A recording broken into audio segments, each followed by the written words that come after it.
Hello, dear beloveds. Well, I am so privileged to be spending time with you today. I wanted to come in and share with you today around the idea of channeling an archetypal energy. And I want to do that because there's a lot of, I think, there can be a lot of fear or really big ideas around what channeling is, whether we're capable of doing it, whether it's something that's safe to do, whether we should do it, and whether everyone can do it. It's like channeling is somehow perceived as different to all the other ways that we're intuitive, as though it's bigger or scarier or cooler or meaner or something. So I really want to break that all down for us today. And this is a core part of the third level training, is guiding the priestesses to connect to archetypal energy and to commune or channel that energy on behalf of infinite consciousness, on behalf of all those who need to receive what that energy has to say. So let's break this down a little bit, because it may be different to how you've heard about channeling before. It may be different to how other people talk about channeling, and you may have some fears around it, or it might excite you, but you might think it's something far away and belongs to another time and space. And anyway, let's just talk it through. So when I train the women in the third level to connect to their channel, their capacity to channel, we do it through the idea of archetypes, rather than the idea that I'm connecting to the energy of a specific angel or a specific historical figure or a mythical figure or religious figure, like Jesus or Mary or Ganesha or whatever it is that it might be. We really zoom out, and we, instead of looking at the personal historical identities of these great teachers who now may be bodhisattva or no longer are here in the local consciousness, we really look at the idea of the archetype. Now, the archetype is a pattern of energy that repeats itself and is available in the collective consciousness to support and guide our lives. So we can think of Jesus as the greatest healer the world has ever known, and the energy of the healer is available when we connect into Jesus's consciousness. But we're not talking about the historical figure here. We're not talking about Jesus who walked the earth and was, co-opted into Christianity. We're talking about the archetypal pattern of the healer energy that all of us paradoxically possess inside of us, as well as what is available all around us. So I'm just going to repeat that another way so that this makes sense to you. As above, so below. As within, so without. This is the second immutable law, the law of correspondence. And channeling is such a beautiful demonstration of this law, because instead of thinking I'm going out there into the cosmos to access the energy of a specific personality, a historical figure, a religious figure, an angel, a guide, whatever it is, if we instead change our focus and say, I'm going within to the sacred chamber of my heart to connect with the highest consciousness that I am, which is in this case, let's say, the archetype of the healer, and I can connect to that pattern of energy that repeats and has repeated since the beginning of all life throughout the cosmos, and meet the healer archetype within me. And from that place, I can speak from the healer, and I may have information for myself, I may have information for another, but I am not going out to connect into some kind of separate entity that's floating around in the cosmos, and I'm just lucky if I happen to connect into it. It's a complete 180 on that idea. It is as within, so without. I am that. I am that. And therefore, if I want to channel on behalf of these great archetypal consciousnesses, then I simply go inwards to meet the infinite within me. If I want to meet God, I go inwards to meet God within me. So let's have an experience of this, because this is such a beautiful thing to be able to recognize. It is in you. It is who you are. You are Jesus, you are Mary, you are Kuan Yin, you are, Bridget, you are Ganesha, you are all of these archetypal energies that have had, stories written about them and have shown up in our history books and our spiritual books, but are ultimately just a way for us to get to know ourselves better. Yes, because we are one with the one mind. The first immutable law tells us all is one, all is of the one mind. And that one mind is infinite, unlimited consciousness. And from that, we draw down or draw out, if we go with our inner analogy, the energy of that great master, whatever it is we want to connect with. Now, in the third level program, we specifically focus on 13 archetypes because, well, I curated a list that I found repeated again and again and again. It was useful to have a list because archetypes, if you look at Caroline Mace's work, there's 80 to 100 of them, and I'm sure that's not exhaustive. There's many ways of thinking about archetypes, from Jung to Clarissa Pinkola Estes to Joseph Campbell.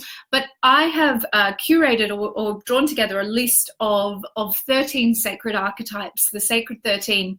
And it's this energy that we train to ourselves to channel in through the third level program. And of course, the more you do this, like any of your intuitive skills, the more masterful you become. And I'm sure any of my sisters who are listening to me now know that their capacity to commune with these great archetypal energies just grows as their connection, their spiritual self-esteem, their spiritual maturity grows. But how would you do it for yourself if you are wanting to connect within or in, if we look at that beautiful, the image of the pyramid that comes in inverted, as well as that which goes down like this. So, triangles like this. We are the vessel. We are the holy vessel. We are the Holy Grail, and that infinite consciousness is pouring into us, and we are pouring it back out into the field all of the time. That is communion. That's the torus, is another way of thinking about this. There is no separation. Separation is the illusion. So I am going within to meet that. The way we would do this is we would prepare ourselves through stillness, silence, and solitude, and remembering that intuition rides with the highest possible vibration. So the more we're in fear, the more we're in doubt, the more we're in worry, the lower or slower our vibration is, and therefore the harder it is for us to commune with these high vibrational frequencies. So you want to make sure that you go into heart congruence for a few minutes before you go into any connection to these archetypal energies, because that just makes your access so much easier. Yes. So I'm just keeping an eye on the time because I do love to talk about this, and I'm joining Mitlay Southig over on her page at 5 o'clock, which is only about 20 minutes away, coming up after that. So you can jump over there and join me after that if you like. And we'll continue the conversation about intuition over there. But for right now, heart congruence, if you're not aware of what that is an adaptation of heart maths practice of heart coherence. Heart coherence teach this in a very secular way, eyes open, no physical touch. And because I've adapted it, I now have given it a new name so that there isn't confusion. Heart congruence involves you closing down your eyes, taking 2 fingers or the palm of your hand to the center of your chest. And what you're going to do is, with your breath extended, slowing down your heart rate, you're going to move out of that high beta brainwave state that is no good for intuition. It is not the place where you're going to access your intuitive knowing. And with slowing down the breath and your eyes closed, you signify to your physiology that you're very safe and you're safe to be in this practice, and you start to move into alpha. And the alpha brainwave state gives you access to your intuitive creative capacities, yes? So we want to be in that state. We bring to mind something that is bringing us joy in a very simple way. Okay, so we are bringing to mind like sunshine. Like I have a little bit of sunburn today. It's the first warm spring day that we've had in Melbourne. And I sat outside at the cafe while my son was in an appointment, and I could feel the sun beating down on me, but it felt so delicious I couldn't move. So that sensation of sunlight on me after a cold winter, or a beautiful flower opening, or something just incredibly simple that brings you great feelings of gratitude and appreciation. And you go into that state for 2 to 3 minutes, just holding your mind with as much intensity on that focus state. Now, I've just seen Carrie's question here, but what or who are we channeling if it is an aspect of ourselves? Yes, is the answer. Yes, it is the self. There is only one of us here. There is only one consciousness. All is one. That field of unified consciousness doesn't exclude anybody or anything. Why or how we tune into these archetypal energies is by choosing to tune into a frequency. By doing exactly what I just described, going into the highest possible vibration, you're tuning in to a different frequency than when you're normally running around in your day being, whatever normal feeling states you're in. You are attuning to the highest possible frequency in that field, like tuning a radio. And as a result, you tune into the highest version of you. There is no other. There is only one of us here. And this is the biggest misnomer. And where we get into a real kind of spiritual narcissism, like, oh, I can channel Jesus, or I can channel this, or, I'm connecting into the 25th Pleiadian dimension to talk to these aliens out there. It's all bullshit wankery. There's only one of us here in this dream called human consciousness, or divine consciousness, and the entire cosmos is a figment of our collective imagination. So in fact, all we are doing, my darling, is tuning into the frequency that we want to access. The highest possible wisdom, the highest possible joy, the highest possible feeling state is what is going to get us into connection to these archetypal energies, which are sometimes going to show themselves to us as a personality or an identity, but are largely free and unfettered of human separation. So there isn't necessarily going to be a historical figure. It isn't about that. It's about overcoming this belief in separation to connect back into oneness, or that unified field of which we are all a part. We are simply choosing to draw down or draw out of us that higher consciousness. So are you Jesus? Yes, you are. Are you Mother Mary? Yes, you are. Are you all these wise gods and gods of the pantheon? Yes, you are. And all of that wisdom is available within you if you choose to alter your vibration to attune to a different frequency. This is the truth. This is why you don't need anyone else to tell you what your life is or requires, or the information you need. This is why the way I teach intuition is not about getting someone to give you the answer, but removing the blocks to your knowing of your own truth. And that is an uncompromising position for me, because it's so easy for us to want to hand over our power. Beautiful. Oh, Emma is enjoying my swearing. I'm glad I could clear that up for you, Carrie. So once we've gone into heart congruence and you're in that beautiful state where you've tuned your frequency into the highest possible vibration, you may simply sit and invite yourself to just be in that stillness with no preconceptions, and notice which of the archetypes. As I said, we work with 13 in the third level program, but you may have, you may know others from other places, or you may simply let your non-local intuition show you what archetype is available.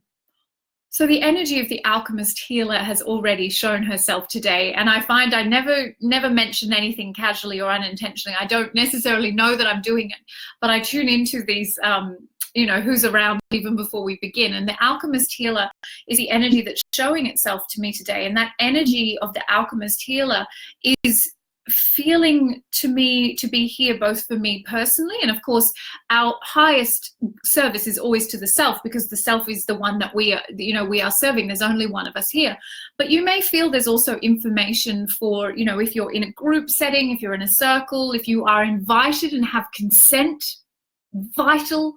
You have consent before you share any intuitive channeling or otherwise. It is not your business to run around tuning into other people's frequencies and just dumping messages on them that they did not request. But if you have an invitation to speak, then you are welcome to do that. And you would just begin. You are going to receive this through your dominant Claire.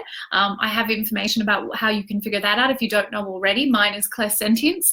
And I will just know that it's time to begin speaking, because there's a feeling, a sensation, almost like I'm being squeezed a little bit. And it's not a literal, like I then feel the words that I speak, but that flow begins and I simply let the information pour out of me. Now, with channeling, we may channel as the archetypal energy or with the archetypal energy. And what that means is that you may find yourself speaking as the healer alchemist, which is how it feels in this case to me will happen, or with them. So the alchemist healer wants us to know today versus I am the alchemist healer. Okay, so this is the very simple process. As I said, it's really vital that you remember that this work is primarily always for ourselves, and then if we have consent and we have permission, we can look at being invited to share for others. But channeling isn't about being on a stage and having thousands of people watching us, okay? So let's see what the alchemist healer would like to share with us today. So I'm just going to go into that heart congruent state. You're welcome to join me just for a few moments. Deepening the breath, letting go of all the effort required to bring us to this point in our day.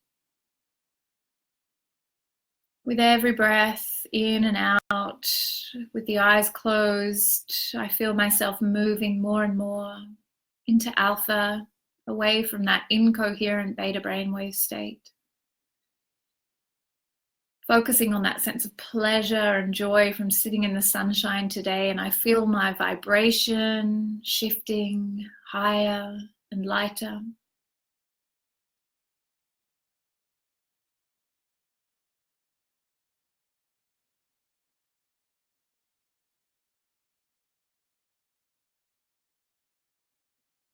And in fact, it may have been a sneaky shift just now, but it is the teacher archetype now who's here to share with us. And the teacher archetype has been around me today because I've been with my postgraduate students, and we've been looking at the meeting our inner teacher archetype, which I also did with the teacher trainers last week or the week before in Melbourne. And that beautiful energy is still with me now.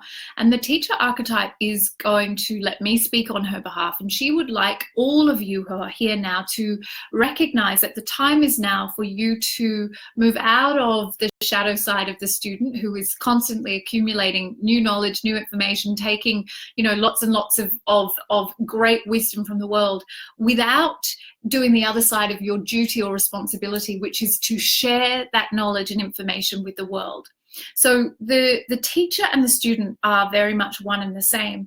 And when we resist or reject the responsibility that we have to step into the leadership of the teacher and to actually pass on that knowledge and wisdom to the world, we are just becoming like hoarders. We hoard all this stuff, and we may say it's because, I don't feel ready, I'm not good enough. And the teacher invites you now to take on the divine responsibility of getting over yourself. And this is a theme that came up today with a number of my students. It's not about your readiness, it is about God's readiness. Those who can lead must. And the wisdom that you have attained through your learning and your devotion it has been entrusted to you to pass on. It is in your care so that you understand you are a temporary caregiver to that wisdom. Your responsibility is to translate that into action by right action, dharma, by planting your knowledge now back into the world for those who are still in the darkness and desperately seeking the light. So when you reject your teacher archetype, you are rejecting the divine responsibility to pass on the wisdom that you've attained through your own devotion, through your commitment to meeting yourself as the infinite, through all of your spiritual practices. You've actually agreed, you've entered into a divine and holy agreement to be the hands and feet of God in the world. And it's now time to take that action. It's like she's saying, we're calling in your debt. It's not enough for you to sit in your comfort zone and just say, if I was a little bit better, a little bit clearer, a little bit more of this, if I had more time, blah, blah, blah. It's the recognition that now is the time. The world is waiting for your medicine. And the teacher is calling, she's going to use a swear word here, calling bullshit on all of the sitting back, all of the resistance, all of the, it's not convenient for my life. Because let me tell you, my dear ones, there is never a convenient time. But the time is now to put down your feelings of failure or shortcomings, or I don't know enough, or I'm not expert enough, and to recognize that the contract you entered into was not negotiable, and that to attain this wisdom was one half of the transaction. To offer it forward now is the next part, and you are ready.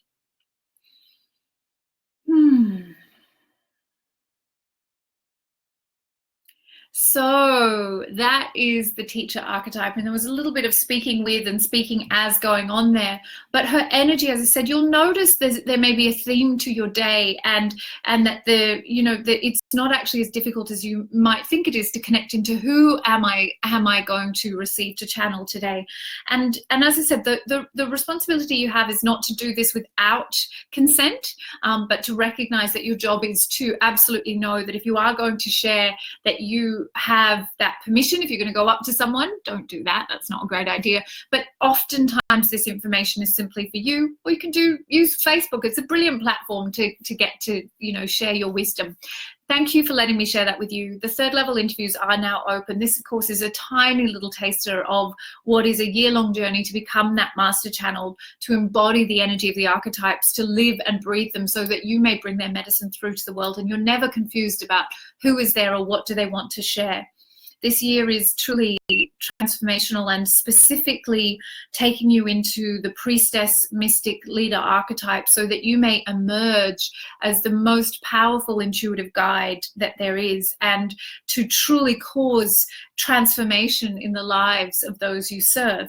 Our prayer is, dear God, increase my power to serve. And this program, I believe, can do that in ways that very few things can, because it is a year of you getting congruent between your actions and your faith and being that demonstration in the world. And it takes being scaffolded and held and 8 days in Mama Bali with all of these peer mentors and lead mentors and me helping you meet the deep fear subconscious programs to truly become powerful in your service. We have to detox our subconscious, and we have to do that in a way that is truly